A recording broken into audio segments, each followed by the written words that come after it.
Hey guys, Dr. Shook here. In this video, what I want to talk about is how progesterone affects your thyroid, and it's something that's really important to your thyroid hormone overall. So let's just review just some very basics about how your thyroid hormone is made.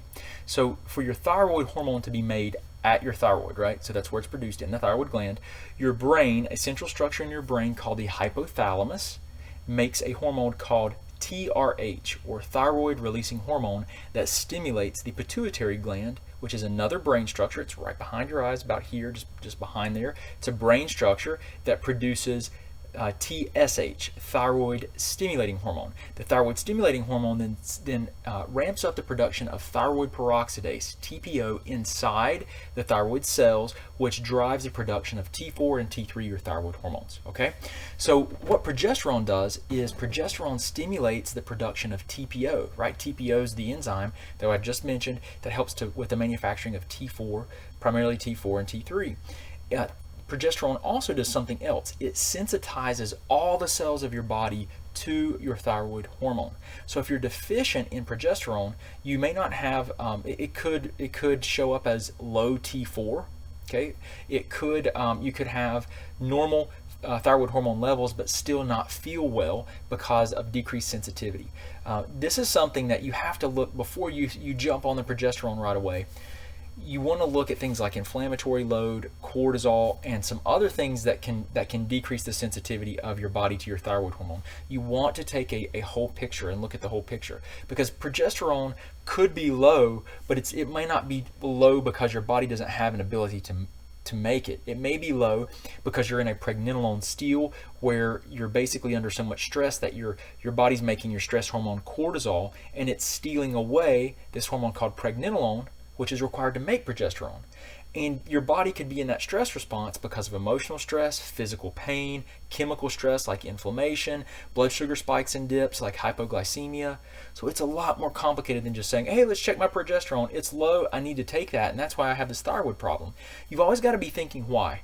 Why? Keep asking why until you get to the end of the road, till you get as far upstream as you can possibly go.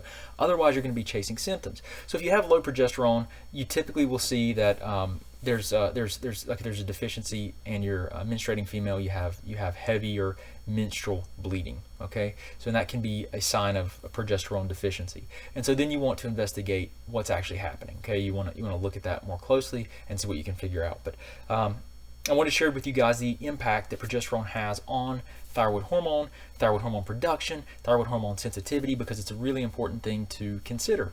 And it's more, when you start looking at the thyroid, it's a lot more than just TSH. Unfortunately, it gets a lot more complex. So I'm Dr. Shook. I really appreciate you guys. If you have any questions, let me know. If you're interested in learning about potential, laboratory markers and the minimum testing that I would suggest you have as far as looking specifically at the thyroid, we tend to survey the whole, a lot of biomarkers on blood panels.